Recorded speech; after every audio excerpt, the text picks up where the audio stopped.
किताबों में या फिर अपनी घरेलू बातों में अलग अलग प्रकार से जानते भी हैं, परंतु एक चीज की कल्पना करें, पिछले 10 से 15 सालों से सर को जब से मैं जानता हूँ, एक नियमित रूटीन, सुबह उठना, उसके बाद में अपने घर पे जो पेड़ पौधे लगे हुए उनको संभालना, फिर गांव के बाहर जो जोहड़ है वहां पे जाके पेड़ लगाना और जो पेड़ लगाए हुए हैं उनको रोजाना पानी डालना और संभालना, ये कितना बड़ा समर्पण है। कहीं ना कहीं हम खुद से एक बार कंपेयर करें तो हमारे घर में हम जो गिनती के 10 से 20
जो 6 से 12 के बच्चे हैं उनको सबको एक एक पेड़ दिया जाए। कुछ बच्चों को आज मिले, कुछ को कल मिले, जिससे वो सुगम तरीके से अपने साथ में विद्यालय वाहन में उनको लेके जा सके। तो हम कुछ पेड़ों का वितरण अभी सर के द्वारा, प्रिंसिपल सर के द्वारा करवाकर उसकी शुरुआत करना चाहेंगे। तो आगे की तरफ कुछ बच्चियां बैठी हैं, तो वो एक बार खड़ी होके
रेलवे का काम पश्चिमी बंगाल में चल रहा था, तो वहां पे कुछ पेड़ काटने थे।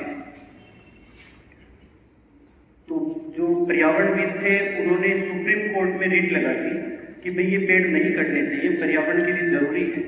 तो सुप्रीम कोर्ट ने एक कमेटी बनाई कि पेड़ की कीमत निकालिए, पेड़ की कीमत कितनी बनेगी, हम उसकी भरपाई कर, यदि रेलवे उसकी भरपाई करता है तो फिर हम पेड़ लगाएंगे। आप अंदाजा लगाओ कि क्या कीमत आई होगी पेड़ की। 75,000 रुपए पर ईयर पेड़ की कीमत लगाई हुई। एक कमेटी निकाली, उसके अकॉर्डिंग 75,000 रुपए पर ईयर, 14,500 रुपए था। अराउंड अपन राउंड फिगर में करें तो सुप्रीम कोर्ट ने जो कमेटी बनाई थी वो 75,000 रुपए पर ईयर की उसकी वैल्यू निकाली पेड़ की। 45,000 रुपए की उनके अकॉर्डिंग ऑक्सीजन दे देता है एक पेड़ पर ईयर में, एक ईयर में। 20,000 रुपए का खाद उर्वरक दे देता है और 10,000 रुपए की मोटा मोटी आइडिया बताया। सोच के देखो, यदि वही पेड़ 50 साल या 100 साल पुराना है तो उसकी क्या कीमत होगी। और दोनों जो पेड़ वो काटने वाले थे, जो रेलवे के द्वारा काटे जाने वाले थे, वो कुल पेड़ों की जब कीमत आकी गई तो 2.2 अरब रुपए है। आप इस वैल्यू को एक बार कैलकुलेट करें। एक पेड़ पर डे 230 लीटर ऑक्सीजन देता है। बड़ा पेड़ जो होता है 230 लीटर ऑक्सीजन देता है। अब ये चीजें हम क्यों नहीं समझ पाते, इसके प्रति भी एक ऐसा है कि हम पे जब तक कोई खुद पे मुसीबत नहीं आती तब तक हम इन चीजों का महत्व नहीं समझते। कोरोना का टाइम ले ऑक्सीजन की बात करें, या फिर कल एक लेक हाउस में एक संपादक दूसरे संपादक से बात कर रहा था, महाराष्ट्र का एक संपादक था, बारिश कैसी हुई है, तो तमिलनाडु के संपादक का जवाब था कि शुक्र है कि मेरे एरिया में तो बारिश ठीक हुई है। तो महाराष्ट्र के संपादक ने जवाब दिया कि यही हमारे साथ समस्या है कि जब तक समस्या हम पे नहीं आती तब तक हम जागते नहीं हैं। क्या महाराष्ट्र में बारिश कम हो रही है, उसका प्रभाव पूरे देश पे नहीं होगा? उसका प्रभाव पूरे देश पे होगा। वो चाहे हम खाद्य उत्पादन की दृष्टि से देखें, चाहे आर्थिक दृष्टि से देखें, कई सारी फसलें ऐसी हैं जो महाराष्ट्र में सबसे ज्यादा पैदा होती हैं, उन सब के मूल्य बढ़ने और सबके जीवन में उसका प्रभाव पड़ने वाला है।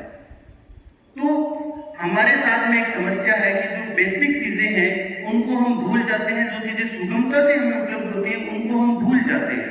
और जब हम पे समस्या बनती है, पानी की वैल्यू की अपन बात करें, उपयोग करने पर अपने आप को बहुत बड़ा मानते हैं कि मेरे पास ये चीज है, इसके पास ये नहीं।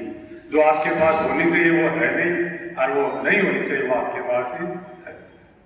वो जितने भी आधुनिक साधन है ये वातावरण को दूषित करते हैं, और वातावरण दूषित होने पर आपने देखा होगा कि ये कोरोना काल आया था, उसमें अधिकतर मौतें ऑक्सीजन की कमी से हुई।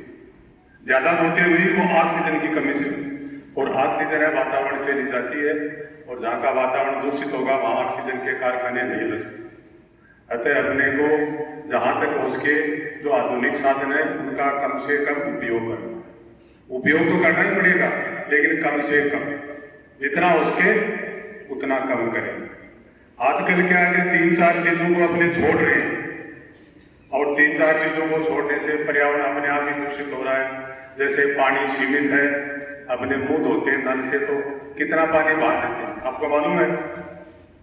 आप नल से मुंह धोते हैं सभी बच्चे, कोई भी लोटे जग में पानी, तो 5 लीटर पानी लगाने के लिए बिजली बनाने के लिए वो अपने जो प्राकृतिक संसाधन है वो नष्ट होते हैं। जंगल नहीं बचा रहे हैं, लोग जंगलों को काट रहे हैं, तो प्राकृतिक जो जीव थे वो नष्ट होने कगार पर आ गए। अपने से खावाटी में इतने जीव थे सब गायब हो गए। जैसे आप चित्र को जानते हैं ना, अभी देखा है चित्र? मैंने तो नहीं देखा इस साल, इस साल मैंने नहीं देखा चित्र, वो गायब हो गए। छोटे छोटे बच्चे आते थे चित्र कैसे सुंदर, वो सब गायब हो गए, क्योंकि कीटनाशक का प्रयोग बड़े पैमाने पर हो रहा है। धरती पर जितनी भी वस्तुएं पैदा हो रही है सब कीटनाशक द्वारा हो रही है, इसलिए आदमी बीमार हो रहा है। और ये चौथी बड़ी समस्या आजकल, आप उस बीमारी से दूर रहें। आप बच्चे हैं, आपको मेरा चौथी बीमारी कौन सी है? ये दिख रही है आपको, ये बड़ी बीमारी आजकल जिन बच्चों के पास ये आ गई वो पढ़ाई से दूर हो रहे, क्योंकि इसमें ऐसी बातें डाल देते हैं और वो अपने देखते रहते हैं, पढ़ाई का समय अपना वो निकल जाता है। अतः अपने को अपनी किताबों की तरफ ध्यान देना है। यदि किताबों की तरफ ध्यान देंगे तो किताबें आपकी तरफ ध्यान देंगी, अन्यथा आप किताबों से दूर भागेंगे। जब समय निकल जाएगा तब सोचेंगे मैंने बहुत बड़ी गलती की, तो उस गलती का कोई समाधान है नहीं। आपने पानी की बोतल देखी, देख रहे हैं पानी की बोतल, यहाँ क्या हुआ करती थी सब जगह पानी फ्री मिलता, लेकिन आजकल पानी क्या हो गया?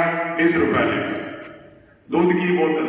और मैं कह रहा हूँ ये स्थिति चली वातावरण में तो 2030 तक ऑक्सीजन की बोतलें बाजार में आने वाली हैं, और वो आपको लेकर चलना पड़ेगा। तो उससे बचने के लिए आपको एक ही उपाय है कि पेड़ पौधे लगाएं, नहीं लगा सकते तो काटें नहीं।